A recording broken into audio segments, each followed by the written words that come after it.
안녕하세요. 게임 캔버스의 오전반 기획 강사 패트릭입니다. 오늘은 자소서에 대한 이야기를 들고 왔습니다. 자소서를 쓰는 전략에 대해 알려드리고 자신을 효과적으로 어필할 수 있는 방법을 알려드리는 시간을 가져보도록 하겠습니다. 먼저 자소서의 전략을 짜봅시다. 여러분들이 쓴 자소서를 읽어야 하는 면접관들은 어떤 사람들일까요? 그분들은 여러분들과 같이 일하게 될 직장 동료예요. 여러분의 동료 기획자가 되실 분들이라는 뜻이죠. 잊지 마세요. 이 세상에 면접관이라는 직업이 없습니다. 그렇다면 그분들은 무엇을 원할까요? 그분들이 여러분에게 궁금한 것은 여러분들이 팀 프로젝트에 어떤 도움이 되고 어떤 가능성을 가졌는지입니다. 당장의 구체적인 개발 지식이나 개발 능력보다는 기획자로서 게임을 바라보는 방식과 게임에 대한 분석 능력을 원하죠. 즉, 키울 만한 사람인지 궁금한 겁니다.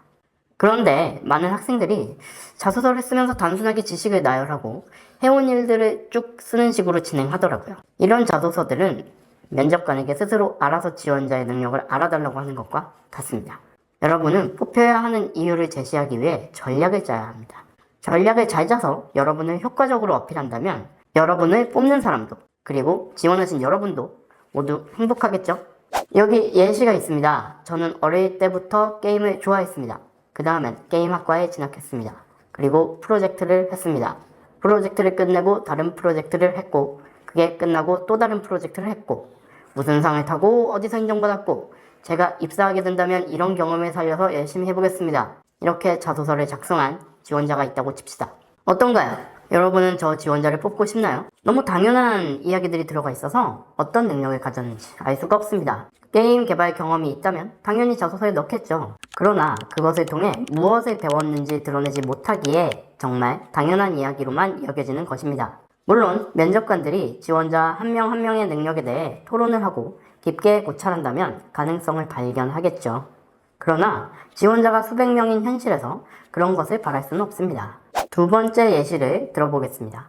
저는 체계적으로 사고하는 기획자입니다. 문제 해결을 하는 과정에서 원인을 다각적으로 분석하고 각각의 구성 요소를 하나하나 살펴 문제없이 일처리를 진행하는 스타일입니다. 여러 경우의 수를 생각하느라 생각의 과정이 길지만 한번 내린 결론은 깊은 고민의 결과물인 만큼 탄탄하다고 말씀드릴 수 있습니다. 그 근거로 분석 포트폴리오를 제시할 수 있습니다. 이 지원자는 어떤가요? 이 사람의 매력은 무엇입니까? 체계적인 기획자라는 것이 매력인 것 같군요. 체계적이지 않으면 어떻게 하냐고요? 그건 면접에서 검증하면 됩니다. 또한 포트폴리오 역시 근거 자료입니다. 첫 번째 예시의 지원자는 검증하는데 오랜 시간이 걸리고 면접에서 많은 질문을 던져야 합니다. 자신의 능력을 구체적으로 드러내지 않았기 때문이죠. 두 번째 예시의 지원자는 자신의 능력을 확실한 키워드로 제시하고 포트폴리오로 증명하기 위해서 노력했다고 말하고 있습니다. 면접관 입장에서 판단의 수고를 덜어주는 사람은 두 번째 예시의 사람이죠. 그렇다면 자소서를 쓰기 위해서는 어떤 전략이 필요한 걸까요? 자기소개서는 소설보다는 수필에 가깝습니다. 수필은 사실에 근거하죠. 자소서를 쓰는 전략이란 여러분들이 있는 그대로의 자신의 삶을 드러내고 그 안에서 자신을 상징하는 키워드를 찾아내는 것입니다. 여러분은 체계적인 기획자일 수도 있고 아이디어가 좋을 수도 있고 꼼꼼한 기획자일 수도 있습니다. 여기서 중요한 건 마음에 드는 키워드를 고르는 게 아니라 내가 실제로 그런 사람인가 이걸 드러내는 데 있습니다. 바로 그 근거가 포트폴리오와 자소서 그리고 PR 문서인 거죠. 내 이야기는 거짓말일 수가 없습니다. 그냥 나의 경험이니까요. 면접을 하면서 여러분의 인생 속에서 내가 기획자가 된 과정을 드러냈으면 좋겠어요. 그리고 이것을 정리하는 문서가 자소서인 겁니다. 그렇다면 나를 주제로 키워드를 잡으려면 어떻게 해야 될까요? 자소서에 도움이 될 만한 템플릿이 되는 질문 4가지를 드리겠습니다. 이 질문을 활용하여 여러분들을 효과적으로 드러내는 자소서를 써보세요. 나는 기획자로서 어떤 사람인가? 나는 개인으로서 어떤 사람인가? 만들고 싶은 게임은 무엇인가? 내가 게임업계에서 이루고 싶은 것은? 위의 4가지 질문은 여러분들이 기획자로서 정체성을 찾고 스스로의 가치를 드러내는데 매우 중요한 질문들입니다. 그럼 하나하나 파헤쳐 볼게요. 첫 번째로 기획자로서 나는 어떤 사람인가? 라는 질문을 던져봅시다. 이 질문은요, 여러분들이 기획자로서 어떤 결정을 내리는 사람인지 그리고 어떤 방법으로 문제를 해결하는지 드러내는 질문입니다. 여러분은 살면서 언제 기획을 해보셨나요? 알바를 하거나 여행을 가거나 물건을 사거나 어떤 상황이든 상관없습니다. 기획을 하는 과정에서 여러분의 강점을 드러내주세요. 또한 여러분을 왜 뽑아야 하는지 드러내는 부분이기도 하죠. 여기서 중요한 것은 그냥 장점만 나열하면 안 된다는 것이에요. 진솔한 여러분의 모습을 드러내서 그걸 가지고 키워드를 드러내야 하죠. 여러분이 살면서 했던 행동들과 주변의 평가들을 되짚어보면서 여러분들은 어떤 사람인지 정의 내려보세요. 내가 꼼꼼한 사람인지, 아이디어가 좋은 사람인지, 체계적인 사람인지, 집요한 사람인지 스스로 생각해보며 여러분들이 누구인지 알려주면 됩니다. 주의해야 할 점은 상대가 원하는 이야기를 하려고 하면 안 된다는 겁니다. 회사들에서는 팀의 스타일을 다양하게 하려고 할 수도 있고 아니면 일관적으로 유지하려고 할 수도 있기 때문에 굳이 여러분이 회사에 맞춘다고 해서 좋은 점수를 받는다는 보장은 없습니다. 그러니 상대의 평가에 이끌려 다니지 마세요. 여러분의 생각과 가치관이 맞는 회사는 반드시 존재합니다. 그러니 모든 회사에 다 맞추려고 하지 마시고 있는 그대로의 모습을 드러내세요.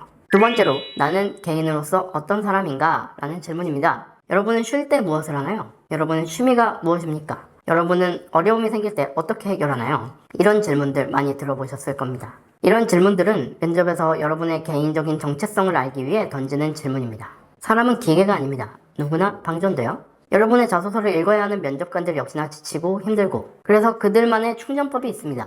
사람을 뽑는 입장에서는 우리 팀의 핏에 맞는가? 이걸 제일 궁금해해요. 어떤 사람은 말을 많이 하는 걸 좋아하고 어떤 사람은 조용히 있는 것을 좋아합니다. 여러분이 어떤 사람인지 드러내주세요. 여러분의 일상은 여러분이라는 사람을 정의하게 됩니다. 또한 여러분들이 어떤 과정을 거쳐서 기획자가 되었는지도 궁금해요. 여러분이 어떤 게임을 좋아하고 어떤 식으로 개발에 관심을 가져왔는지 사람들은 궁금해한다는 겁니다.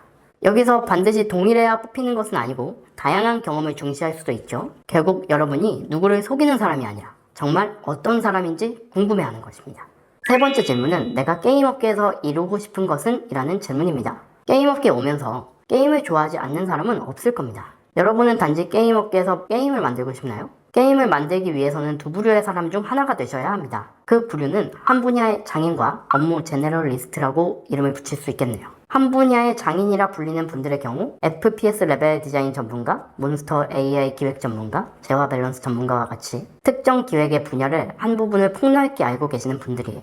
해당 분야에서 10년 정도는 일해야 하며 여러 게임을 자신의 전문 분야에 맞춰 바라보고 연구하며 그것을 업무에 적용시키는 분들이죠. 여러분이 공간에 관심이 많다면 레벨 디자인을 하면 되고, 총기에 관심이 많다면 총기 시스템 기획자를 하시면 되고, 거시경제에 관심이 많다면 밸런스 기획자를 하시면 됩니다. 보통은 그 분야가 재미있어서 자연스럽게 게임을 하며 연구하고 분석하게 되죠. 자연스레 회사에서도 이분들은 깊은 통찰력을 요구받습니다.